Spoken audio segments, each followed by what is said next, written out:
Hello everyone, welcome to another video.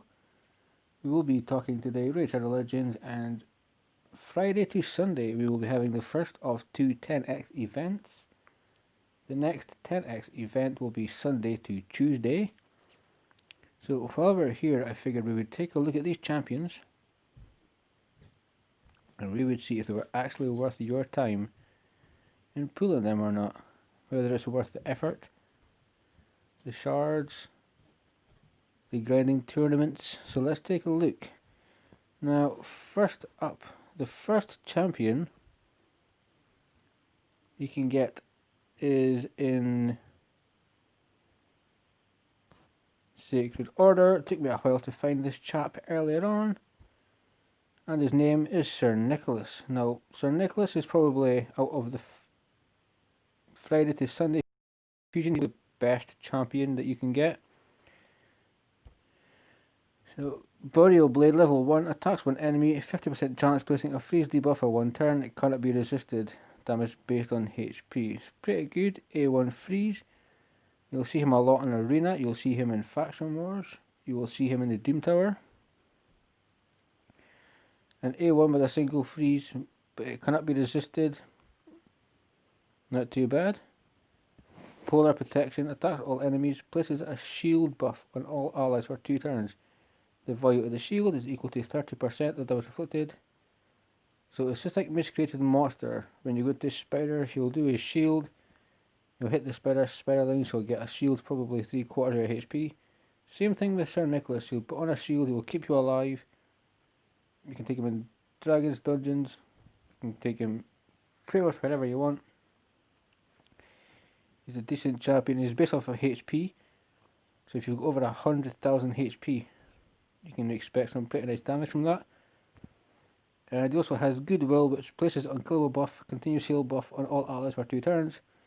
This is his go-to ticket. And this is one of the reasons why I would like to pull him. The unkillable thing is really cool. I have none at the moment. I think I have single unkillable or like single block damage, but a Sir Nicholas for my roster would be fantastic. He's by far the best champion, and his aura is HP. Ally HP in all battles by 33%, which is massive.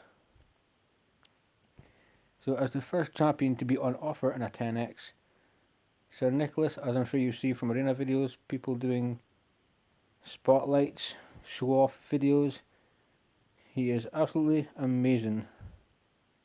The thing is, you have to make sure you hit the legendary champion to then be in with the 10x chance, but is St. Nicholas worth pulling for? I'd probably say yes.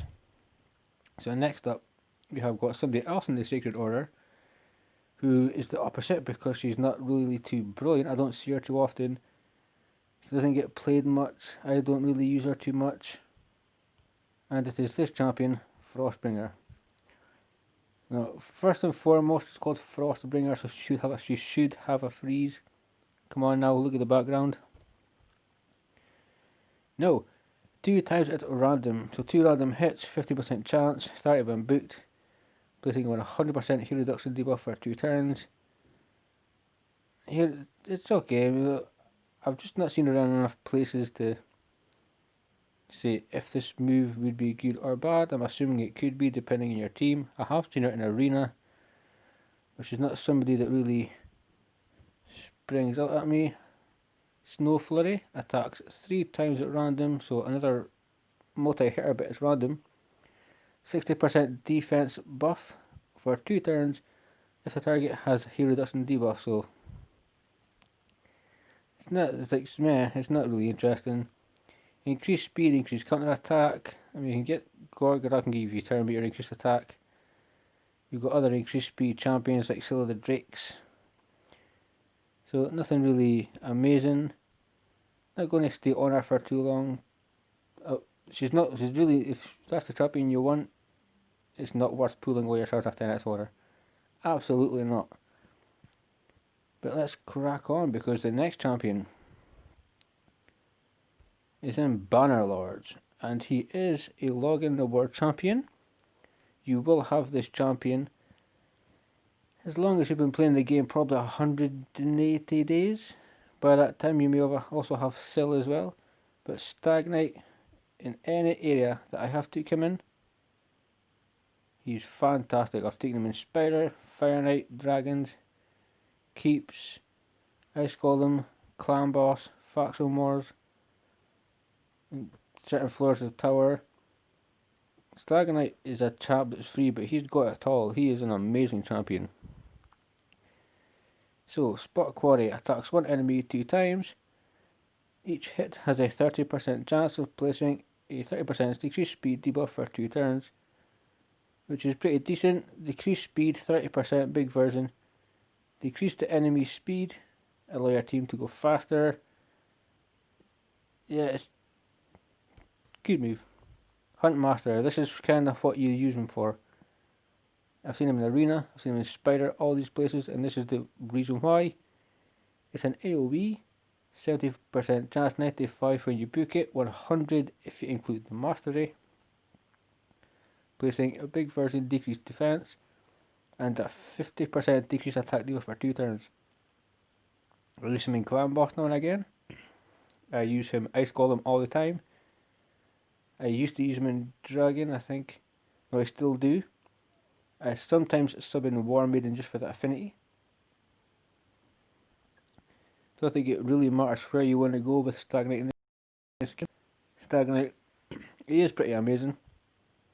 If you haven't got to the point yet where you got him from daily logins, it might be worth throwing a couple of blue shards out to get him, because he's just that good of a champion.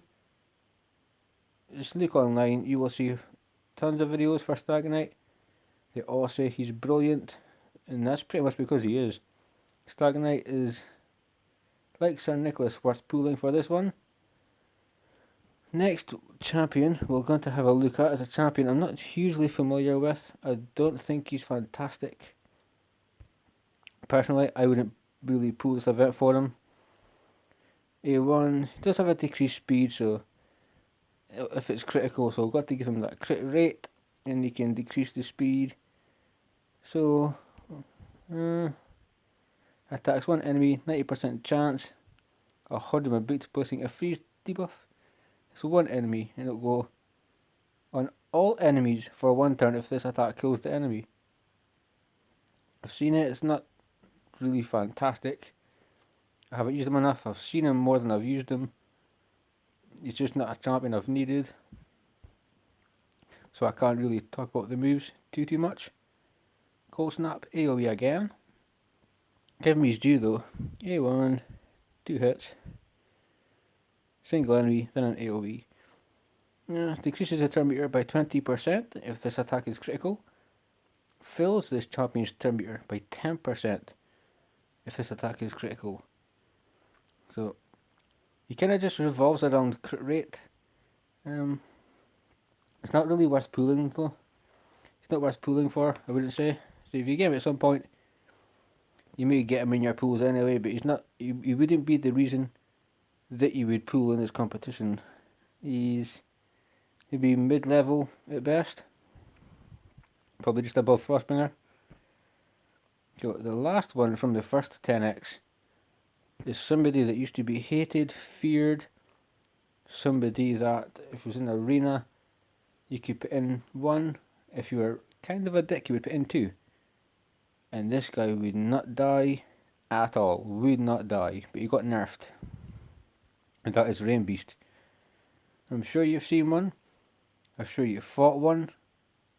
Countless times I've been in Arena, well maybe not countless, but quite a few when I first started playing. If I seen a Rainbeast I was like, nope, cannot attack this guy. Even if he was on his own, he would just continue his heals, lifesteal, it would just be so annoying, and he was a burden on a lot of people. They used to hate seeing Rainbeast in Arena.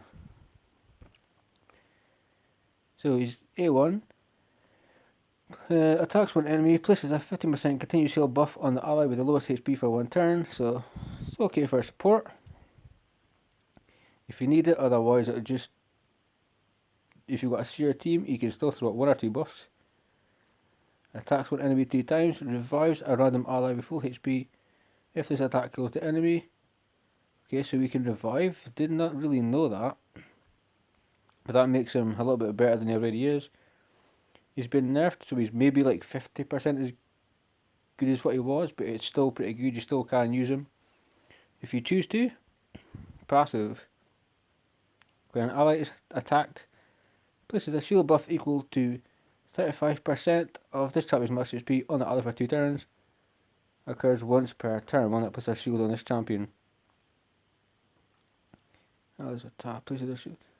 So, the defensive kind of dude, he's not as good as he used to be. I think he's had his time now, but you can still get, if you build him right, I think you might get use from him. I'm not going to go on record saying that you would. But that's pretty much just to cover the top 5. So the ones that are not worth pulling for. Probably Rainbeast, Jingle Hunter, Frostbringer. And the 2 worth pulling for. Slagonite and Sir Nicholas. Now, some honorary mentions while we're here.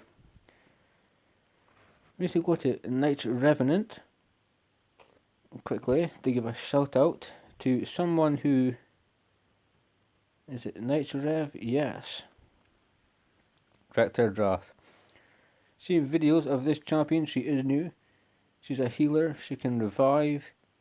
She is just, from what I've seen online, she will carry your entire team, no matter how dangerous, how difficult, how hard it is. So she's got a decreased attack, big version. On the A1, the A2 heals everybody 20%. After healing, puts a veil on 2,000 all allies that have full HP. Then a continuous heal buff on those who don't. Revives an ally 60% HP, 60% turn meter, and a veil for 3 turns on a 4 turn cooldown. Ally resist in Doom Tower. Passive. Whenever an ally under a veil or perfect veil gets a turn, heals up at 10% of the max HP. Also increases the resistance of them. So basically, she's just a supporting tank. She'll revive you, she'll block, she'll perfect veil you, continuous heal, she's turn meter. I've seen videos online of this champion, and this event is Sunday to Tuesday. It's 5 different champions, so it's Rector Draft, who's potentially worth pulling for. She does look pretty decent. Second day, just quick mentions, we have Achack the Vandarin, who is in Demon Spawn, I believe.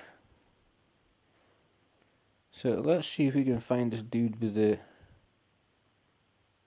weird kind of shaped head. Okay, I like the art though. I think it's, you can tell they pride themselves on the artwork. One enemy, 30% chance of placing a HP burn debuff. Decreasing the duration of one random buff if the target is under a HP burn. Also has a 30% chance decreasing the target's turn by 15%. Okay, bases block debuffs.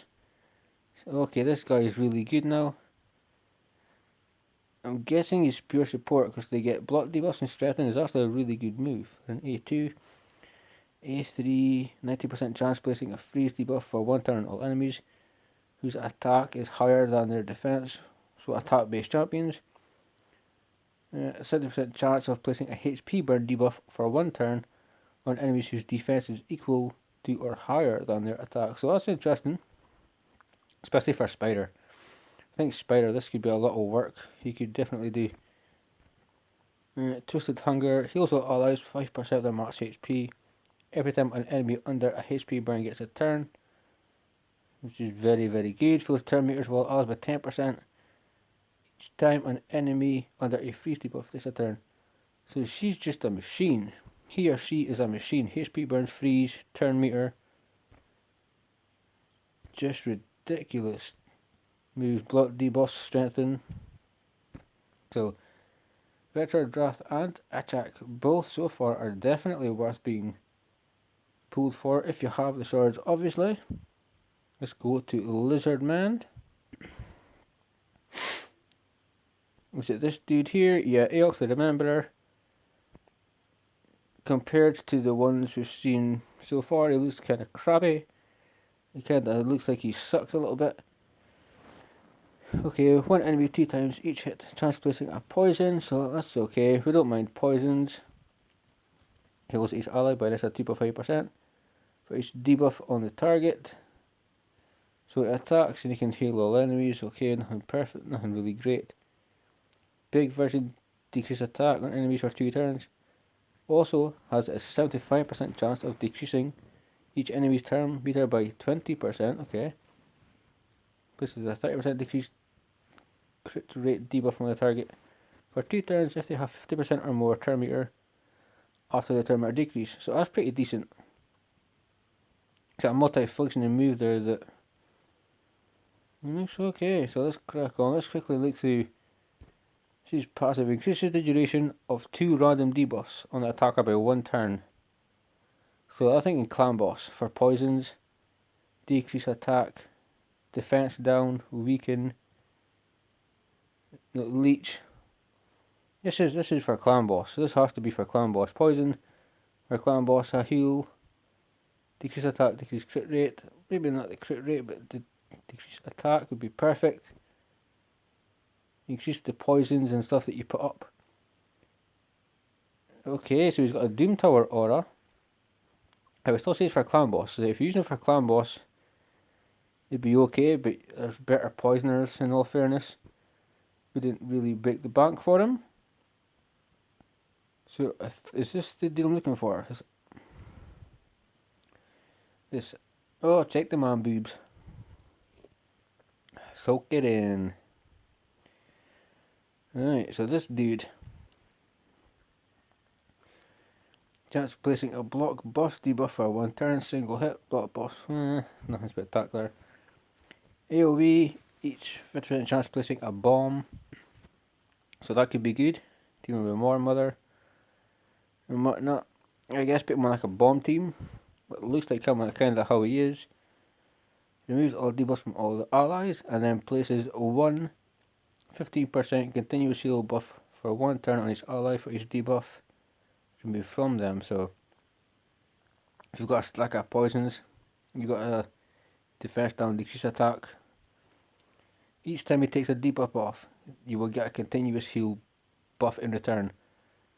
And a 4 turn cooldown. It'll keep you alive. Don't look too bad.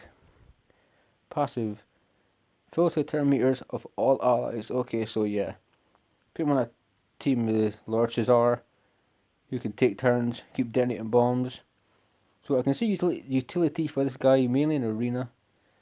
Taking down waves potentially, but you would need to build the team that kind of had synergy with him. He's not really a bad champion either. And the last one is Achack the Scourge. So let's take a look. And let's see where he is first of all. Is he this dude up here? He is. Okay, so attacks one enemy 2 times. Each hit has a 20% chance of placing a freeze debuff for 1 turn. Okay, we'll ignore shield buffs if there are 1 or more enemies under freeze. We'll also ignore block damage buffs if there are 2. And we'll ignore 30% of the target's defense if there are 3 or more enemies under freeze buffs. So put him in Shiramani, anybody like a frost set, have him go after when they're all frozen up, and he'll do some major damage. Looks okay. Attacks one enemy, 75% chance, 100 when booked, placing a decreased speed debuff for 3 turns, and a 75% chance of placing a freeze debuff for 1 turn. So that's pretty good CC. Also steals 100% of the target's turn meter, and places a 30% increased speed buff on this. What the hell? This dude's overpowered. I actually really like that. Get me quite excited with that move, like. Glaciate, which is A3, attacks one enemy 3 times, so you could use them in Fire Knight with all these multi hits. If the target is under a freeze, Arena could be good also. If the target is under a freeze debuff, removes the debuff after attacking and places it on all enemies, except the initial target. Love it. Will also attack all enemies except the initial target after the 3rd hit. The freeze debuff will be placed on all other enemies, even if the initial target dies before the freeze debuff is removed. Hell yeah. I like the sound of this kit. He also looks really good for being a barbarian. Barbarians kind of need a break, because for a while barbarians kind of sucked. There was nobody here but from War Maiden. Yes, you had High Katoon and you had Syl, but for a while they were kind of crappy. Lord of Ice decreases the damage this champion receives by 10%, and increases the damage this champion inflicts by 10% if there are one or more enemies under freeze, increases champion speed and rest the first 2, and places unkillable for 2 turns whenever there are 3 enemies under freeze. So he freezes everybody, like the whole team, or Slagonite does. He goes unkillable, is ignoring defense, decrease speed, increase speed, stealing turn meter, ignore shield, block damage. You carry the Scourge. Quite exciting. So repeat from Friday to Sunday. St. Nicholas, Slagonite, Frostbringer, Jingle Hunter, Rainbeast. I would just say, if you're pulling St. Nicholas, Slagonite, the other 3 not important. Although Sunday to Tuesday, Rector Drath, Achack the Vandarin, Aeox the Rememberer, Grudge Killjoy, you carry the Scourge. Every one of them champions looks great in their own right. And hell, I would like to take a few of them around the block just to try them out. I think you could have a lot of fun. And the Sunday to Tuesday, if you're picking just one, I would skip Friday to Sunday and I'd go Sunday to Tuesday to make sure you can get one of those brand new awesome champions. So guys, that's been the latest news. 210X events coming up. Apparently it's happening more and more through December, but half of December, well, a third of it's gone. If it was me, I'd probably pull Sunday to Tuesday. Unless I was thinking for a bit of fun. But it's only really St. Nicholas and Slagonite worth pulling for the first one. And the second event, like I say, any one of the 5 would help you. It'd give you a lot of fun, give you a challenge, let you play around a little bit, and that's what you want. So guys, thanks for listening in. I am Vilisink. I've really enjoyed this, guys, and I'll see you next time.